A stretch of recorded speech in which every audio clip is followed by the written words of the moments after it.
Hi,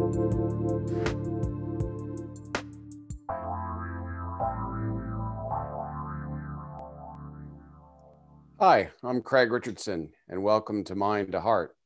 In this show, we take a journey from our logical, critical mind down to our heart, where real transformation can occur. My guests help us understand our journeys by telling us their paths and what they've learned along the way. Today, I want to delve into the concept of 3D versus 5D, which we hear a lot about these days. I'm old enough to remember, but it's been 50 years since the Fifth Dimension, of all names of a band, sang their famous The Age of Aquarius. In it, they sing that this age will promise, quote, harmony and understanding, sympathy and trust abounding, no more falsehoods or derisions. And on one hand, with the 60s and that revolution and the New Age movement, we seem to be opening ourselves more up to an Aquarian age. Yet we don't have to go very far to see strife and division surrounding us that's always haunted humanity. So to get to the bottom of all of this, I'm delighted to bring in my guest, Kimberly Barrett, a woman who leads an online psychic development circle that I began attending in January. She's an angel intuitive, psychic medium, quantum energy healer, Reiki master, as well as a licensed clinical social worker. Kimberly is someone who not only understands the differences between the Piscean age and the Aquarian age, or the movement from 3D to 5D, but she's also lived it. Kimberly, welcome to Mind to Heart, and thank you for taking the time out today. Thank you for having me. Well, let's get into definitions, because I actually didn't hear, and I'm a little late to this movement, but I never even heard the difference between, I mean, I knew what three-dimensional was, obviously from geometry or whatever it was, which obviously not very well. But let's start with just definition. So what exactly is the difference between 3D and 5D? So Craig, I've been looking at this and I tapped into my guides, who I call the Galactic Fleet. That's just a nickname I've given them. And they want me to talk more about our consciousness, like the collective consciousness and your own consciousness, versus any of the other pieces of third dimension and fifth dimension, right? So in third dimensional consciousness, we are in awareness of our bodies, of our lives, of the material things that are around us. We go to work, we do these things. The other piece of third dimensional consciousness is fear, control, guilt, shame, blame, competition, these type of things. That's a third dimensional consciousness. And the understanding that I'm given is in third dimension, it's a denser consciousness, and you're in the energies of, you know, sort of like the material realm is the end all and be all, that this is what we have. Some of us can open up to understanding that we are spirit having a material existence, right? But that's kind of like as far as we go. The other piece of third dimensional consciousness is you're looking outside of yourself in order to feel better, you know, connect in with a higher power, those type of things is going outside of yourself, is my understanding of third dimensional consciousness. Also, most people, when you're in third dimensional consciousness, you're not really connected to the earth. So you're not really grounded in and connected into the earth. A lot of people are in third dimensional consciousness, not really feeling that connected to our earth, and also not connected to that higher power. Or so even each other, right? Or in the yeah, yeah. Or even to each other, right? Like we're not really feeling very connected at all, or to each other.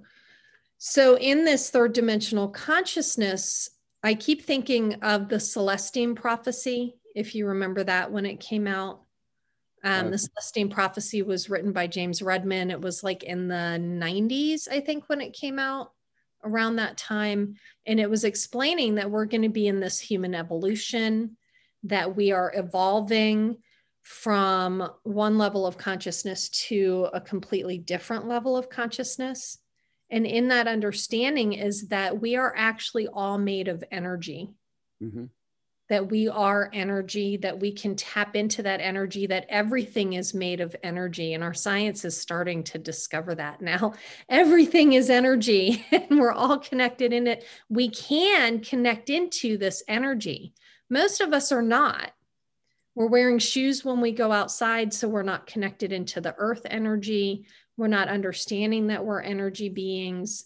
We're not connecting into that energy. And so part of fourth dimension, in my understanding, was sort of this awakening. I think a lot of 12 steps came out. And when Bill Wilson, I've studied this quite a bit, when he wrote the 12 steps, he wrote in there, you get rocketed into the fourth dimension of consciousness. And that's when you have more of that awakening and awareness. You become aware of whether you're connected or not. I was going to ask you, because fourth dimension is something we tend to skip over. We say 3 to 5. We skip right over 3 to 5, when really part of the access, this is what's coming through to me now. So I always say, take what you like, leave the rest. If it resonates with you, it's for you. When I channel it in and I get the connection, my understanding is consciousness. We are all energy. That in the third dimensional consciousness, we're not really connected to the energy. We're not feeling connected to the energy. We're not connected from our crown chakras, so to speak. Also, we're not connected most of the time from our root chakra, right? And so what we're doing is we're getting in these control dramas.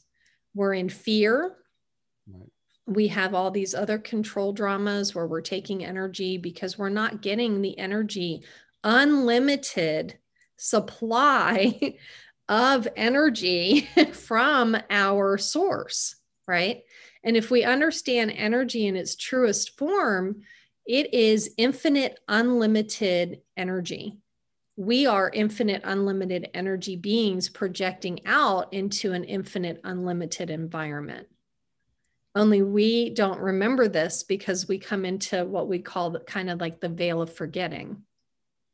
And in that, we've been in this third dimensional consciousness, and we've also been taught, many of us in our belief systems, that in order to be happy, you have to get things from outside of yourself to be happy, right? It's sort of like the separation consciousness that we've been in. Well, right? There's no question that the modern culture and the messaging is clearly one of division. You don't have to go very it's and then there's polarities. So we know that in third dimension, we came into it to learn from this sort of like duality. So in this dimension, in order to have form, we have up, down, left, right, right? In order to build form, we have this sort of like, light and dark. In order to see the light, you have to have a shadow to differentiate the light. So we have sort of this shadow. I think it was all created for purpose, but when you're in third dimensional consciousness, you believe that your body and your mind are real. Mm-hmm. So there's this third dimensional consciousness around your body, your physical body, and the understanding of healing from a third dimensional consciousness would be sort of like material ways of healing yourself, right? You're not tapped into the energy. So you're, and I'm not against any of this. I think there's a place for pills and surgeries, but it's all, pills and surgeries versus having other ways to heal, right? Yeah, Edgar Cayce was called the father of holistic medicine, and that was the 1930s. And it seems like we took a little bit of a step back since then. Yeah, and so he was bringing that in because he was in more fifth dimensional consciousness. Edgar Cayce could connect in those higher levels of consciousness. And that's what he was teaching. So you'll see that there are many people and many beings that have come in throughout centuries, that have brought in higher levels of consciousness, right? Well, And taught us. I just started a biography of Nikola Tesla. You talk about a guy that was Tesla was, yes, he was fifth dimension and beyond, right? And so he understood all of that. So understanding that what we're doing is we are shifting from that third dimensional to the fifth dimensional consciousness. Well, that's a good. We're gonna need to take our first break here, and that's a good segue, I think, because what I want to get into in the second segment is what you just said is how do we go about that? Okay, so we hear 3 dimension, 5 dimension, but how does an individual go about that? So on the other side of the break, we'll get into that. You mentioned the 12-step program, but how do we do our own work to raise our vibration? So we'll be back. We'll talk a lot about how do we, what is 5D and how do we get into it? Absolutely. Okay, great.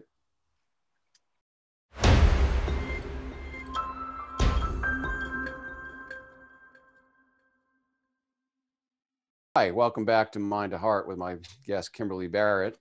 Before we get into our next segment, how do people get a hold of you? You had your Facebook page. What is that again?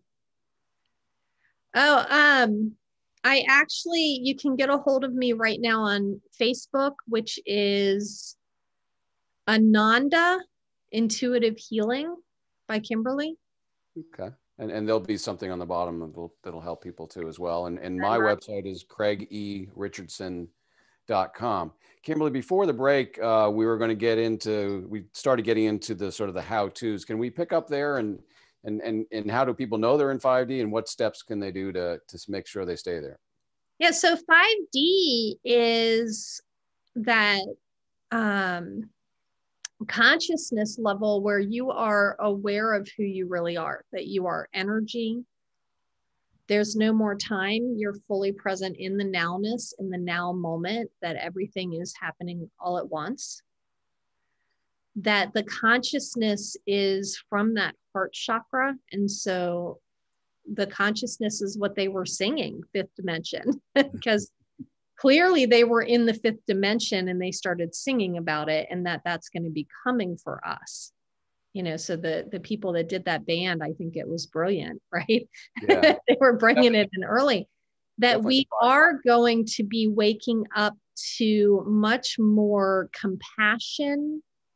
There's no competition. It's way more community minded, being of service to others, being helpful, that divine love.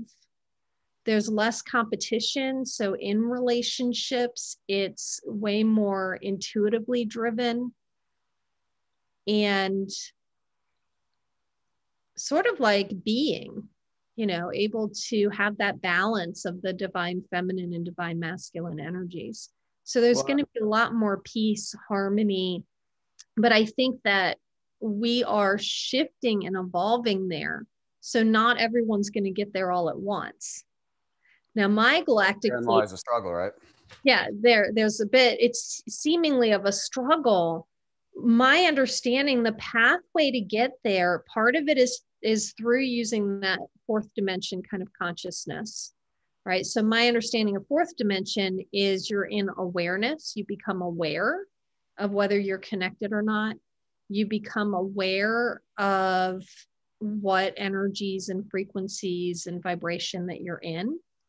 And then you can shift it and start to get to higher states of consciousness. It's kind of like the neutrality zone, the neutral zone. Timeout zone. Yeah. So you start to identify the good, bad, right, wrong, polarized duality thinking and feeling and those type of things. And you start to detach from your mind. So part of the pathway to get from 3D to 5D is to start to practice coming into your now moment and breathing, turning and facing the mind in a more detached, non-judgmental view. So you're increasing that awareness.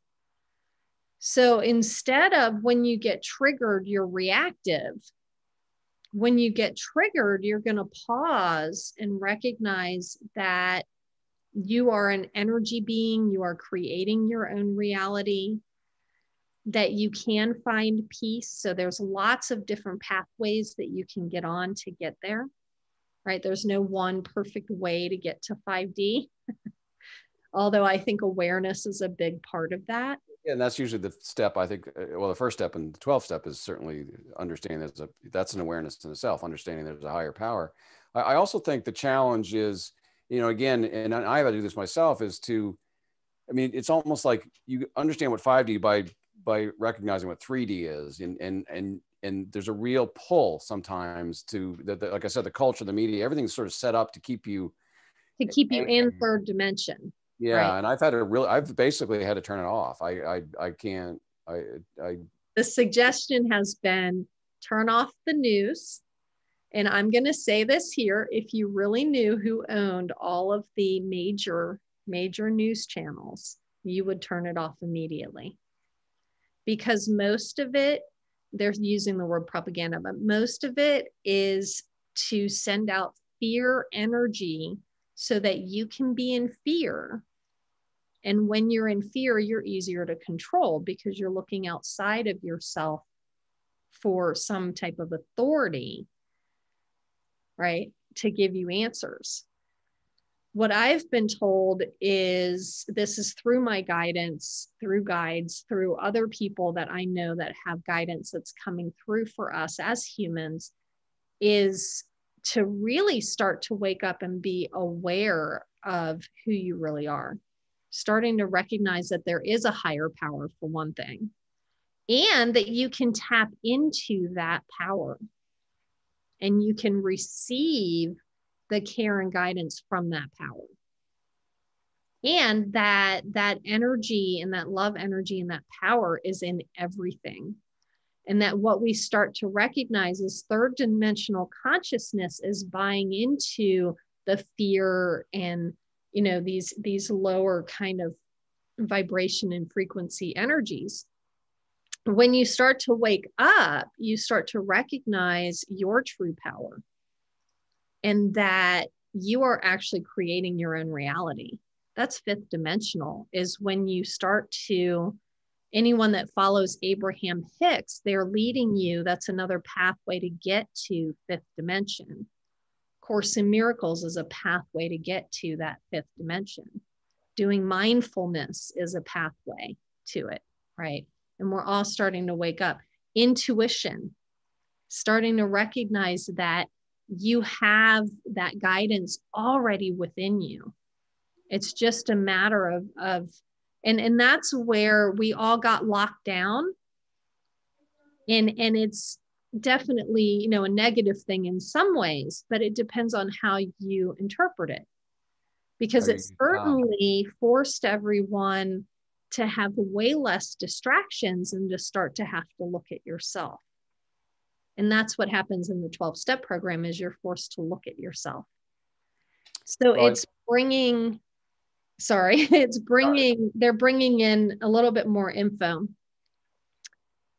It's recognizing that you are creating your reality. And when you recognize that, you have the power to release and let go of anything that no longer serves you. And each of us, as we do that individually, we're expanding the consciousness on the planet. True, because obviously we are, if you look at the body analogy, we are cells of making up a larger thing. So if we make this transition, and so I do think that this is a lot of what we're seeing, again, between the Piscean and the Aquarius age, or the 3D, 5D, you are seeing there is a lot of questioning going on. I mean, and I agree, there's 93% of the news is owned by 6 corporations, and they're trying hard to go after the last 7%. Yeah. But people at the same time, the internet has been sort of a double-edged sword in that way, because it's also a lot harder for them to control. And people have that ability now, I think. And I stress this too, in everything I talk about, is, you have a much more control than you think. So tune out the 3D, and even if it's just listening. I read something recently about Edgar Cayce. He said, Cannon, Apocalypse, Cannon, whatever that Dolores Cannon? No, Pachelbel Canon is Pachelbel Cannon. Okay. It's a classic music that he actually in trance said it was the most beautiful piece that in terms of frequencies. And so my theory is, turn off CNN and then just have a loop of that on and just listen to the higher frequencies. Exactly. So there are a lot of things that we can do. That third dimensional consciousness, we're left to feel unsafe. When you're in fourth dimension and fifth dimension, you don't feel unsafe because you know who you are. And you have that ability to have your ability to respond, your ability to set boundaries for yourself, your abilities to stand in your own authentic truth and use your voice and speak that truth. Right. And what you're releasing is everything that's not that. Right. Because you're going from the mind to the heart. Right. And part of that is going to that heart space in your deep knowing. You can't get there if you don't pause and be with yourself. So a lot of what we've been taught to do is be busy doing, distracting,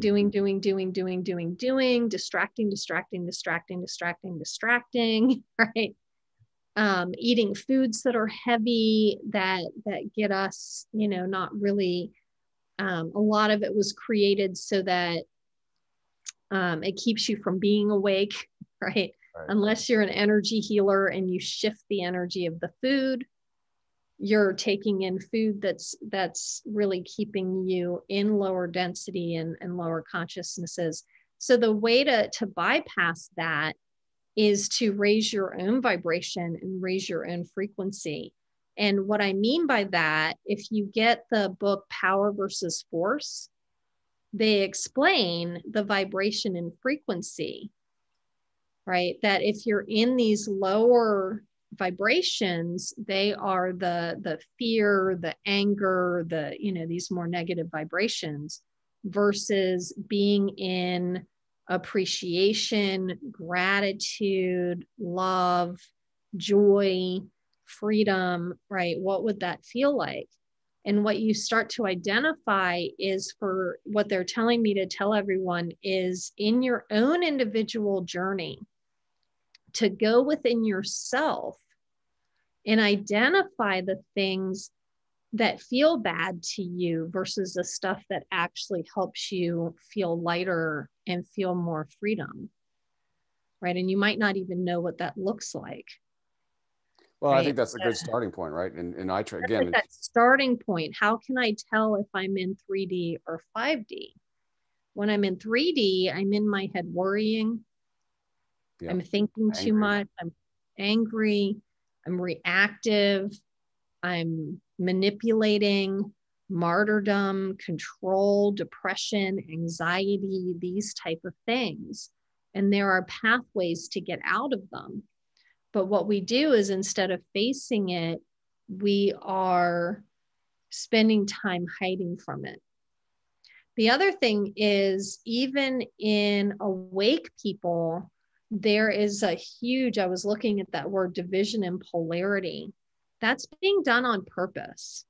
Yeah, there's definitely. And what I've been told over and over again is to stay out of the polarities. Yeah, so polarities are when you're either mask, no mask, Democrat, Republican, right, left, right, like really polarized and solidified. And the bottom line is, I'm right, you're wrong. Yeah, right. And that's where it comes in. Third dimensional consciousness. I'm right, you're wrong. What if there's a million different rights? Well, and David Icke says, and we're going to need to take a break here, and we're going to get into your story, but David Icke talks about how this propaganda or mind control basically keeps us on something the size of a postage stamp. And I think what you're talking about is it's infinite. So when we get back, we're going to hear about your story, because I think you have a fascinating story, as everybody does. But so we'll hear about your journey along the way after a short break.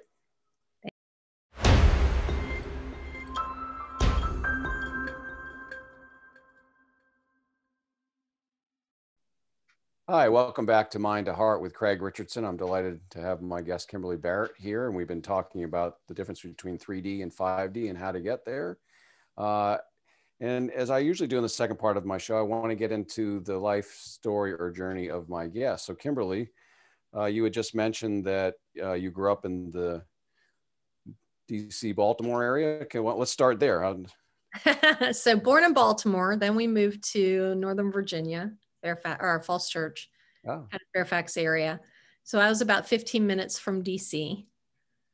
So definitely grew up around the politics, right? Was your father or mother in the government or the politics? Not at all. So dad started as a carpenter. He worked his way up to being foreman and general manager and that type of stuff. My mom was a stay-at-home mom for a long time, and then she had a daycare in her home for many years. Okay. So I grew up in the 70s. But we did have a very multicultural environment. I think that was important for my upbringing that I was around. Although what I witnessed at the time was a lot of that third dimensional thinking, right? There was a lot of racism. Yeah, that was the decade. Yeah. Yeah, as each culture moved in, there was bullying and things like that, which as an empathic child, an empath is that I feel everything. I feel what other people are feeling. I could really feel that there was something wrong with that and that was not okay. But I was also brought up around a very large portion of the family that had alcohol and drug addiction problems on both sides of the family, as well as a lot of molestation, corporal punishment, things like that went on. And I know a lot of people have that story, right? Part of shifting consciousness is that we're healing that. We're releasing that out of us. And not only us, I think, but intergenerational, right? I mean, those things are generationally. It's been, I had a cousin that cut it off. One of the perpetrators started going after her children or grandchildren, and that was it. She was done. Right. And same thing with my parents, stopped the punishment, stopped the, physical. And we've noticed that change. We've been on this evolutionary trajectory for quite some time. It's just we've crossed over where we can really get to higher level of consciousnesses and much more peace. And you need to kind of shine, and I think was the name of the Spotlight, the Boston Spotlight series was called Shine the Light or something. I mean, shining your light. Yeah. So I was a little light worker as a baby. My mom said that, I was so peaceful, but I was molested at 7. I had some corporal punishment around 3. That was not my dad. It was someone else. And from there, I think I had learned to not feel safe in those type of things. So a lot of my ability to function well, plus I didn't grow up around people that understood empaths or psychic mediumship, although my dad's side of the family is very open to mediumship. So they, I think that kept my mind opened. I ended up working for hospice for a number of years. And I think it's because my parents had always been open about death and dying issues. Mm-hmm. It was never something to be feared. You could talk about it, that type of thing, which was good because I had a very close friend at 21 who had died, 21 years old, of leukemia. And I always had these connections, but I was not nurtured in them at all. And a lot of the stuff was feared and those type of things. But by the time I got to high school, I had been molested again in junior high. So I went into pure, what I call third dimensional. I was not connected. Yeah, I was not connected with a God of my understanding. I was not connected. Well, I think I was still kind of connected to the earth in many ways. My brother and I, it was the 70s, so we didn't have parents around often. Yeah, I know. And we were outside all the time, right? All the time outside. So we certainly, and I think that my brother and I played with, a lot of different elementals and things like that without, anyone there telling us not to do that. So, in some ways it was really great. And in other ways it wasn't. I mean, my parents were very loving. They just didn't know any better. Right. Right. Yeah. I think, like you said, that has evolved even, and that has evolved over time. Yeah. Just the ability for them to but I can tell you, by 16, I had met my friend's mom who was into crystals, and I was completely attracted to them and loved them. She gave me a protection energy thing to do. And so I had started using that. I feel like that helped a lot. But I had discovered alcohol, which happens in a lot of trauma stories. Right. And for a long time, I stayed very like third dimensional, stuck in my mind. And yet, because I'm a psychic medium and because I have that empath ability, a lot of that opened up by the time I was in my 20s. I started reading tarot cards. I didn't realize it, but it wasn't really the tarot that I was reading. I was doing psychic reads. Mm-hmm. I discovered later that there were early too, right? Yeah. I mean, that was the 80s by then, right? And that was it was pretty much 1981 when I started so John Redmond's I think I'm saying his name right. When the Celestine Prophecy came out, it was actually in the 80s. So he was like way before his time, right? Well, I grew up in the 80s too, or 70s, 80s, 60s, and I wasn't into any of this. So I feel like you were kind of cutting edge too. I kind of cutting edge. I was around a lot of what I would call kind of environmentalists. We were very connected to the earth. I was shifted in a lot of my thinking, and being Gemini, I can change my mind and I can change my beliefs sometimes pretty quickly, other times not so much. But I did really get into, I've always been open to mysticism in so many ways. I did not grow up going to church or any of that. My dad had a very strong belief in God and Jesus and prayer and that type of thing. And my mom called it the universe. Mm-hmm. Right. So I kind of grew up believing in that way. Right. So, but back then I really studied a lot about not necessarily feminism, but I guess a little bit of that, which had shifted my mind. But at 27, I got introduced to the 12 steps and it changed my life. Right. And so I really, really started doing psychic reads, tarot cards, those type of things in 1997, 1998. So that had been in my life for a very long time. And I started shifting more into fourth dimensional consciousness. Did you call it that at that time, or was it? I didn't call it that at that time. What happened? Well, actually a little bit, because in the 12 steps, they talk about being rocketed into the fourth dimension. And the fourth dimension is where you learn more patience and tolerance. You learn how to not react so much. You take your own inventory. When you're disturbed, it's something in you. But I didn't understand that I was creating my own reality. I didn't understand that I could release and clear out traumas from my life, right? And then live more. But I was starting to learn how to live more in the now, live more in the nowness. I think codependency got in my way. I was very overly concerned. So if you have this, I understand. Part of 5D is you stop caring what other people think. That's a big step for everybody. It's huge. Yeah. So for me, it was people pleasing, approval seeking, all of that. Right. We have about 2 minutes left. So I had a major healing in 2011. And in that healing, I started really waking up. I started to be more and more aware. Mindfulness was a big part of my life. So really, were you meditating at this point? Or? Yeah. And I did a lot of different meditations and mindfulness, and started doing yoga like daily, really started on that path. And I started to attract more and more people. Like when I had that healing done, it was like a major quantum shift for me. And I started attracting completely different people into my life. And I started learning how to use my gifts.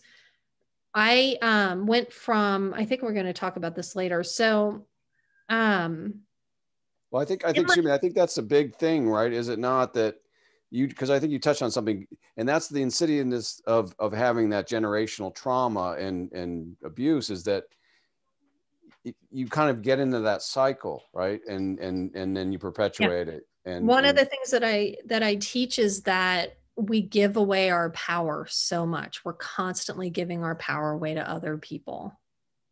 Constantly. We're either giving our power away or we're taking it from others.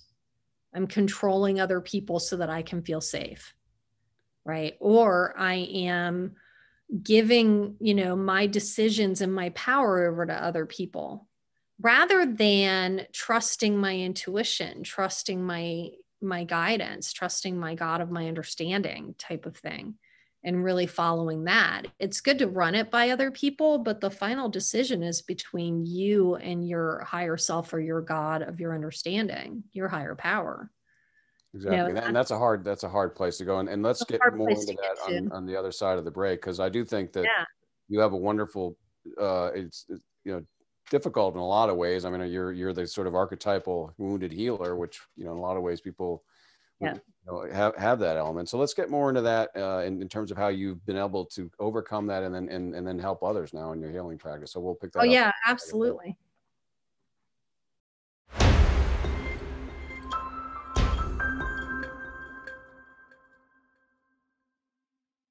Welcome back to Mind to Heart with Craig Richardson. I'm delighted to have my guest, Kimberly Barrett. And in the last segment, she walked us through her early childhood, which it's tough as a lot of people went through that transformation, and she had her own traumas along the way. But what's impressed me the most, Kimberly, is that you've been able to turn that into a healing practice. You've taken that pain and that scaredness and you've turned that around. And can you pick us up? I guess we were sort of 97 when you had that transformation, or what you did after that.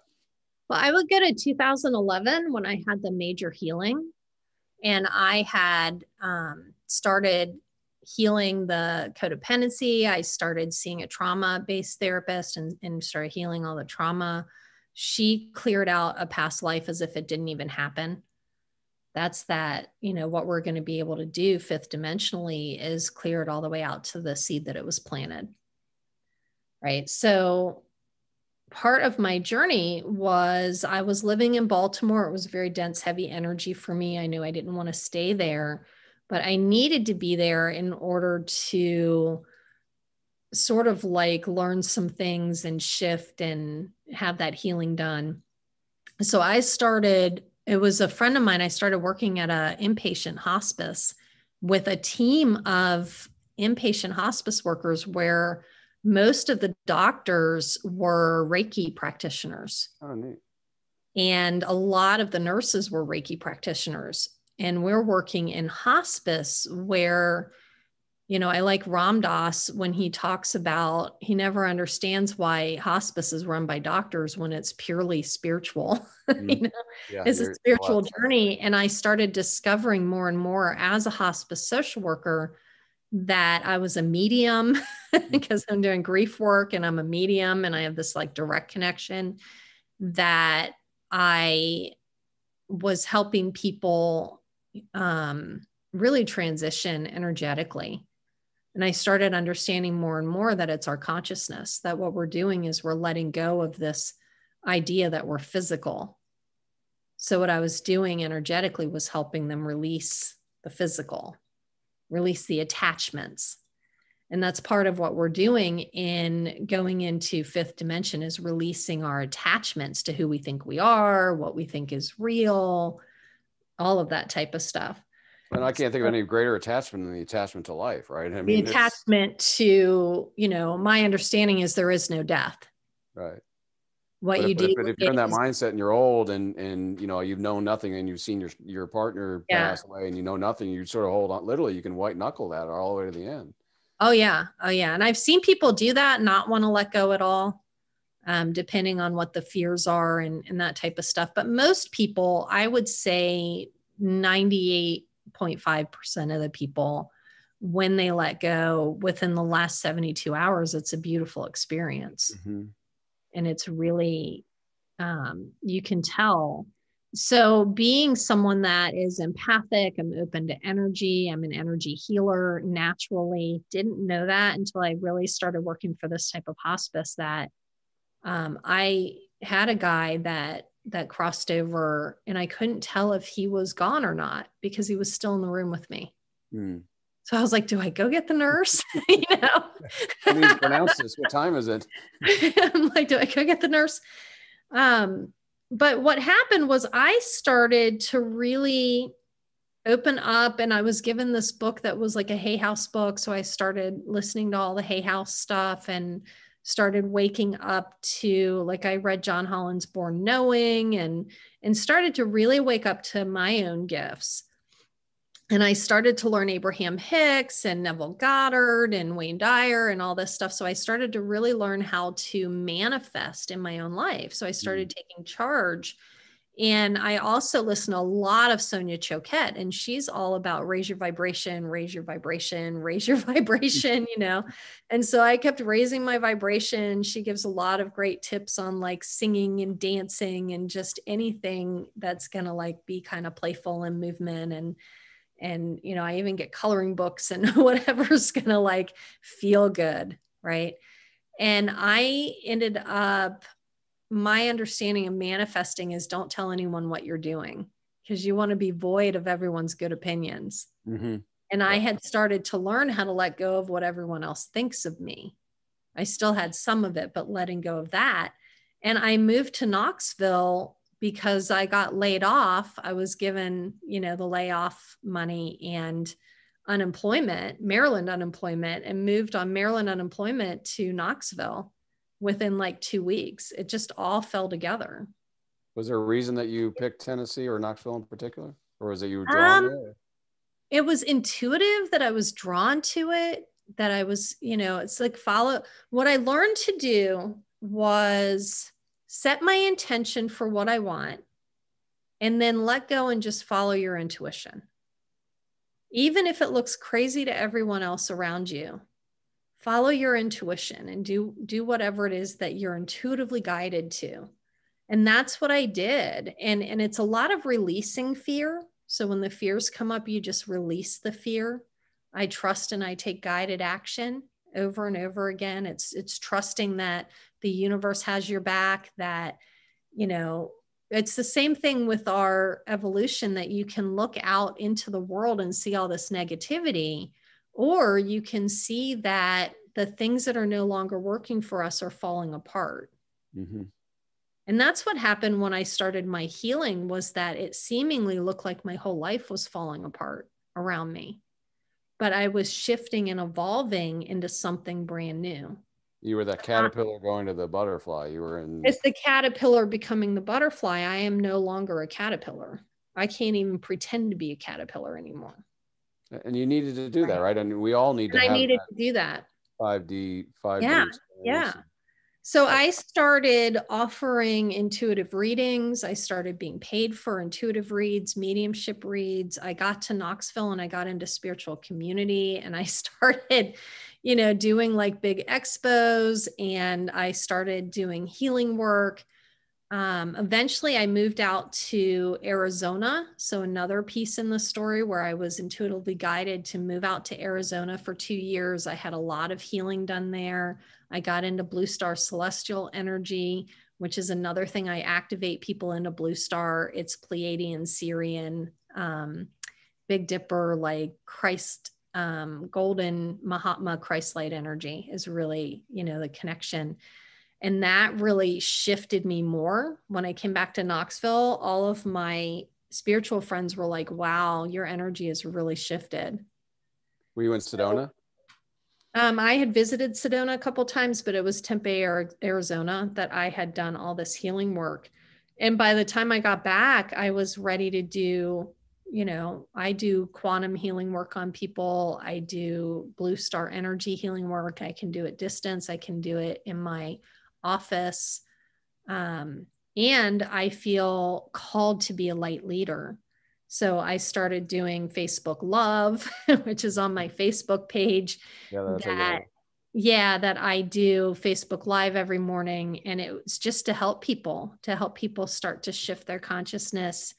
You know, I also was a therapist. I know dialectical behavioral therapy. I understand trauma. I understand anxiety. So helping people to move past those things.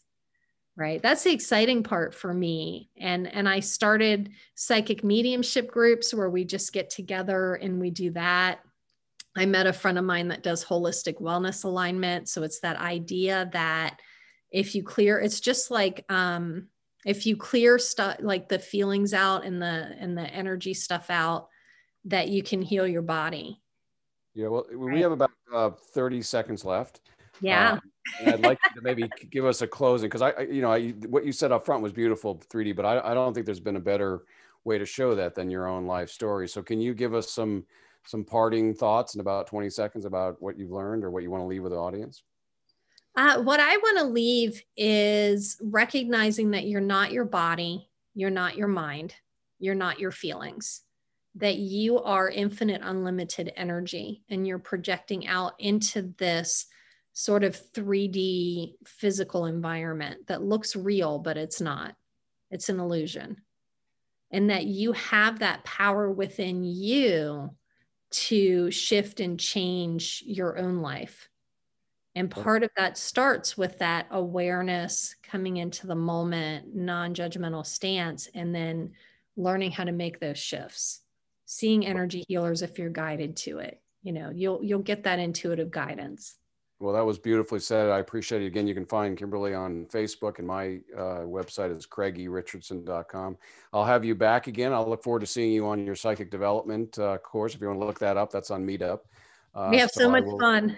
I will look forward to seeing you next Wednesday night. And thank you so much again for participating, Kimberly. Thank you, Craig, for having me. I appreciate it.